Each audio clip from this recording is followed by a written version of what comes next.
Did you know that most goalies finish their season slower, weaker, and fatter than when they started it? It's true. So we are going to slam on the brakes on that today. I've got an in-season strength workout for you that's going to keep you dynamic and mobile on the ice without wearing you down.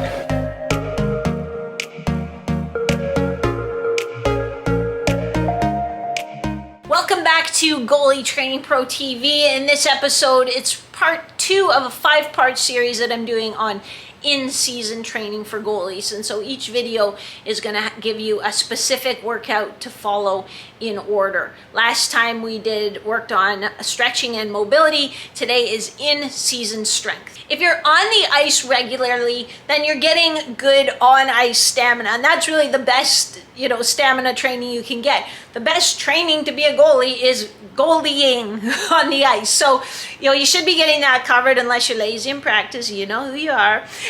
You should be getting a chance to work on your speed. So when you're doing some high intensity but low duration workouts, you should be getting a good chance to really work on that speed development. What you're not getting is the strength element. You're not getting sufficient overload, and it's that overload that helps maintain or build your fast twitch fibers. When we lift for lower repetitions, for higher loads, we strengthen those fast twitch fibers, which is what helps us be more explosive on the ice. And we can't get that on the ice. We need overload. We need to be in the gym to get that.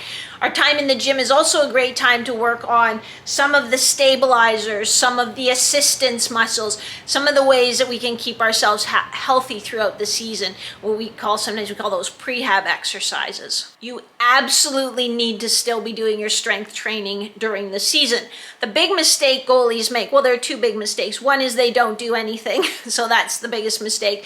The second biggest mistake is you try to do the workouts that you did in the off season. Maybe you really like them, you felt they really helped, so you try to keep up with that volume. But the truth is, that's way too much volume. It's way too much wear and tear. You're going to get diminishing returns on the ice. So we need to shift gears and turn to a more in-season style strength workout. And that's exactly what I'm going to show you today, so that you can keep that pop and explosiveness on the ice without wearing your body down as the season goes on. We want you gaining momentum as the season goes on, being at your peak when your team's counting on you, when you're hitting the playoffs. We definitely don't want you slower, fatter, and weaker when the season's on the line. Get your kit on, let's go. The first step of this workout is to do a good pre-lift dynamic warm-up. So make sure you get that done. If you want me to give you a pre-lift dynamic warm-up, drop a note in the comments below. Let me know. I'll put it on my to-do list. But most of you do something. If you want to see exactly what I do, let me know below and I can make a video for you about that. But it's going to start with some sort of self-myofascial release, a little bit of stretching, and then some dynamic mobility. So I'll let you take time to do that right now, and I'm going to set up the gym for our workout. Just basic equipment, nothing fancy. So you get to work, and I'll get to work. In season, we want our lifts to last about 30 to 45 minutes. So we really want to remove all the fluff and just take a laser focus. We're going to start with a nice compound lower body lift, rear foot elevated split squat. And this is going to be the first exercise of our first superset. So I have my foot, my toe on a box, my feet are still a hip width stance, and I'm going to squat straight down. It's okay if my torso angles forward a little bit at the bottom. I'm not going to sit back or rock back at the bottom. I want to keep all my weight over that front foot. I'm going to come down for a tempo of 2. I'm going to pause for 1, come up for 1, pause for 1. So it'll look like this. 1, 2, pause, 1, 1, 1, 2, pause, 1, 1. I'm going to do 4 on each side. So that's going to be a pretty heavy load. Again, we're trying to get those high threshold motor units, those fast twitch fibers. And you have to lift heavy to get them. That's why they're called high threshold motor units. They don't come on unless there's sufficient load. We start with our small motor units, our slow twitch muscle fibers, because they're more efficient at working. And then as the load gets heavier and heavier, it's like, oh, come on, we need the big boys to help us out. So you have to go heavy. But we're only doing 4 reps on each side. So we're not adding a bunch of wear and tear. So that's the first exercise of our first superset. With that first exercise, we've primed those high threshold motor units. We've turned on those fast twitch fibers. Now we're going to get a little bit more dynamic with an alternate lateral lunge, holding this dumbbell in the goblet squat position, or in the goblet position. So that's just this position. We do this one, we'll start in our neutral stance. We'll step out to the side, stacking our shoulder, hip, knee, and ankle, drive up, and then right to the other side. So there's no pause.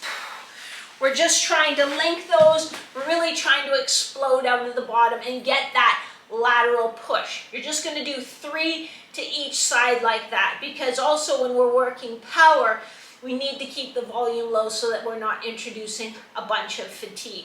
So that's the second exercise of the first superset. And the final exercise of this superset is just a single arm tall kneeling press. And I like the single arm version because it makes my torso work. So even if you just put this hand on your torso and feel, as I press, I can feel those muscles tighten, because this band wants to pull me this way.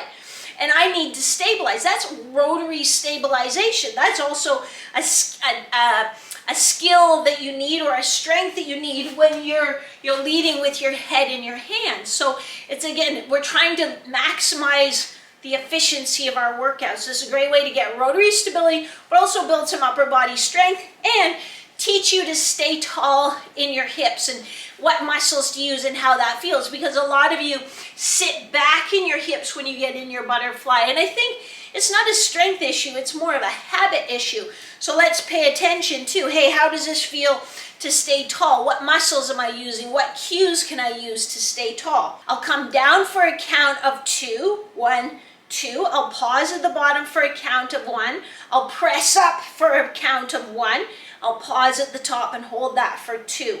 So it's 1, 2, pause, press, 1, 2, 1, 2, pause, press, 1, 2. And the whole time I'm keeping my torso stable. You don't see my body wiggling around. I'm going to do 8 repetitions on each side. So that's the end of your A superset. A is rear foot elevated split squat. A1 is alternating lunge lateral, holding the dumbbell in that goblet position. And A2 is this tall kneeling single arm banded press, cable press, whatever you have access to. Now we're going to move on to the B superset. Oh, I should mention, you'll do 2 to 3 sets of that A superset. Now we can move on to B. We're doing a full body workout in season, so we want to balance our pushing and our pulling. So we're going to come back to this tall kneeling position. I need a little more juice on the band here.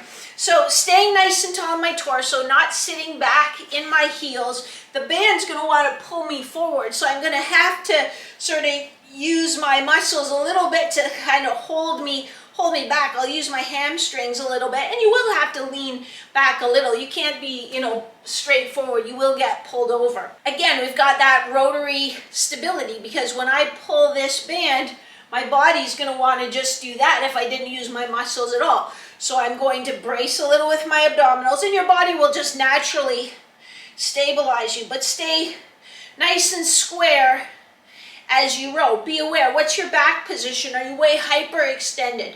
Tuck your bum underneath a little bit. Keep your abdominals tight. You're going to do 8 on each side again, and the tempo is exactly the same. So I'm going to lift for a count of 1. I'm going to hold 1, 2, then I'm going to come down 1, 2. I'm going to lift 1, 2, come down 1, 2. For this next one, definitely put on your knee pads. It's going to feel terrible if you don't, and it's going to be hard on your knees. So just grab your knee pads or old rollerblade knee pads, whatever you have, fire them on.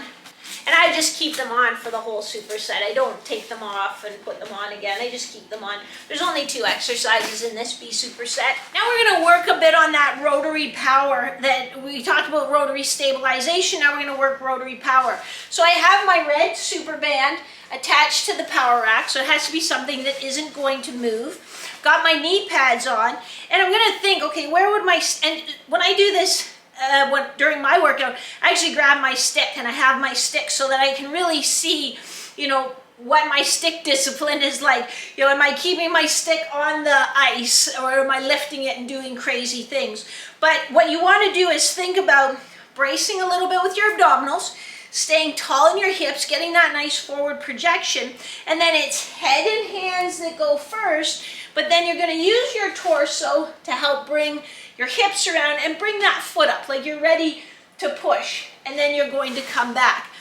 In season, I tend to do this at a quicker tempo. So the tempo is X1, X1. So that means we're going to go quick little pause, and I even try to not put this foot down too much so that I really have to kind of stabilize in this hip, and then I come back, boom, and I make sure, okay, am I sealing that 5-hole? Am I staying tall in my hips? Am I square or am I side bending? Those are some of the things I look for. So it's quick, boom, boom, boom, and if you're a little out of balance, find your balance, get tall, correct, and then back down.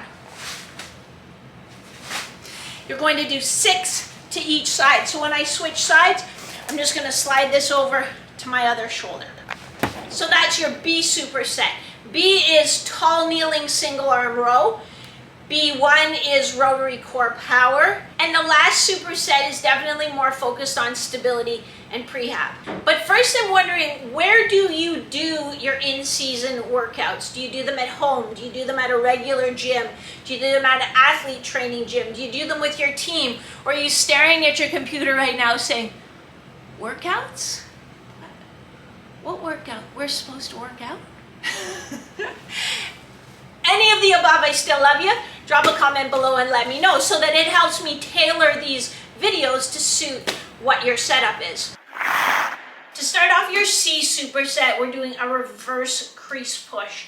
And so I'm using, this is just called a glider. If you search on Amazon, search exercise glider. And it's made for using on turf or carpet, so it's smooth on one side. They also make ones for if you're on a smooth floor that's a little bit more fabric on one side. So it's just a nice little tool. You don't need it. If you don't have one and you're on smooth floor, just go in your soft foot or put your foot on a towel. If you are on turf or carpet, then you can just put your foot in a plastic bag or something like that. I have a resistance bungee here. And this is sort of a light, you want to use kind of a light medium bungee for this. We're not trying to make it super, super heavy. So we're going to stay nice and tall in our torso. And we're going to do basically the reverse. If we were just going to push across in our half butterfly, well, what we're going to do instead is pull up and in. We talked earlier about wanting to reduce the wear and tear on our body. So we want to train in the gym. We want to keep that pop, that power, that dynamic explosiveness, but we also want to help the body to absorb all the load that it's getting. So on the ice, we're getting lots and lots of lateral pushing, not that much lateral pulling. So we're just trying to balance out both sides of the hip joint. So nice and tall, just pulling up and in, a little pause, we're like lowering out against the resistance, pulling up and in, lowering with control, staying tall in my torso, bracing with my abdominals, being strong in this hip, not wiggling around a lot. So we're going to do 8 on each side. This next exercise is just hips, standing hip circles with an adduction emphasis, so an emphasis on our groins. I have the same setup. I have a glider and I have that same light, medium resistance band. When I do this one, I'm going to keep all my weight through this leg. So I'm not going to open up as I make those circles. That's a different exercise. That's going to be really hard on your groins. We don't want to do that. I'm going to stay stable in my torso. And then I'm just going to trace as big a circle as I can, staying stable. And I'm gonna do 4 circles this way and 4 circles that way. And then change legs. So that's your C superset, and a little bit more prehab, trying to balance out all that lateral pushing that we do on the ice. We're doing a reverse crease push, and then those circles, standing hip circles, with an adduction emphasis. There is a good, efficient, compact, in-season goalie specific workout that you can do. There are 3 supersets, A, B, and C. You'll do 2 to 3 sets of each. Of Superset C, I'd probably only do 2 sets in season. We look to do those just a couple times a week is really enough. Now again, it depends how much you're skating and what level that you're playing at. I'm interested to know if you work out with your team. And if your team does workouts, do you just do the same workout as the rest of the team, or does your strength and conditioning coach give you as a goalie some specific things to work on? I think some team workouts are awful. Period. But some kind of get a bad rap. You know, you might be like a 15-year-old AAA player and say, oh, then they've got us doing squats and chin-ups. It's like, yeah, you know, because actually you need to be strong. What I do in the game-winning goalie formula, or with the turning pro goalies I work with privately, is when they work out with their teams, they usually send me kind of what the team workout looks like, so I get a sense of what it is, and they're getting better and better year after year. It's awesome to see these strength coaches evolving. But what we do then is, okay, so you're hitting the big bang. You're hitting some kind of compound leg, some kind of compound push, some kind of big pull. We don't need to go back and do more of those, even if we think there's a better goalie-specific way to do it. We don't have to reinvent the wheel. It's like, okay, you know what? They've checked that box for us. Awesome. Thank you very much. All we need to do is do the goalie-specific work, some of the prehab, some of the goalie power. So in the workouts that I do for the goalies I train, I color code them. Or if it's the Turning Pro coaching program, I just design the workout to fill those gaps. In the game-winning goalie formula, I color code it so that you know, hey, I work out with my team, so I only have to do the green exercises. And it might just be, you know, 4 extra exercises that you do that really check those goalie-specific patterns. Tell me in the description or in the comments below what your setup is if you work out with your team and how that works. When we're training in the gym in the season, remember the purpose is always to keep you dynamic, explosive, and healthy, not to wear you down. This is where I get worried as well when we talk about goalies who just want to work hard and they want to be the hardest worker on the team. Well, sometimes that hard work and that volume is actually wearing you down and making you worse for when playoffs roll around. We want to keep you fresh, keep you feeling great, keep you moving great, keep you building that confidence. So if you want my help getting there, if you want me to design your workouts, help you along the way so that your coaches and teammates are going to be noticing a difference in your speed in the next 3 weeks or less, because really when you work on the right things, you do see some pretty quick and dramatic changes. Just drop... Don't drop a comment. You can drop a comment if you want, but there's a link in the description box so you can check that out. If you missed part 1 of this series, which was an in-season goalie stretching routine or mobility routine, you can click here and check that out. In part 3, we're looking at in-season stamina.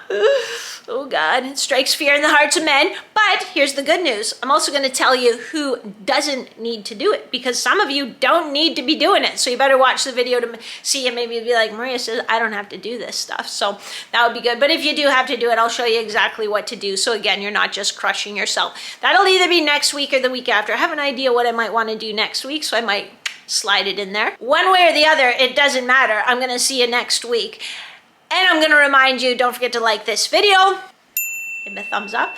If you haven't subscribed already, now's the time to do that. If you've already subscribed, hit the bell so you find out about it before anybody else. I will see you next week. Same bat time, same bat channel.